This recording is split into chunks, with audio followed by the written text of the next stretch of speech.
In the entire world, 7 billion people on the planet, there's about 9 million people in prisons. 25% of those people are in the United States. The United States is 4.3% of the world's population, yet 25% of all the people in prisons are in the United States.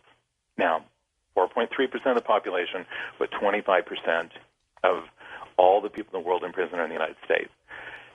That has never happened before except in Stalinist Russia, Hitler's Europe, Pol Pot, Cambodia, etc. There should be some concern about this. You would think with those statistics, the highest incarceration rate in the world, 50% of all the countries in the world have 1/10 the amount of incarceration rate that the United States has. 90% of the world's population lives in the Northern Hemisphere. 10% of the world's population lives in the Southern Hemisphere.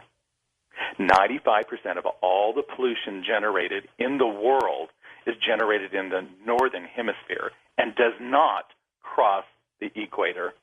That's called the Coriolis effect. All the air and all the water, like we're talking 99%, stays in its respective hemisphere. It does not cross the hemisphere. Think about it. 5% of the world's pollution is in the Southern Hemisphere, but it's half of the planet. 85% of the world's rain forests that clean the air, that provide oxygen, are in the Southern Hemisphere. It's only happened to clean out 5% of the world's pollution. Climates in the Northern Hemisphere are much more severe than the Southern Hemisphere.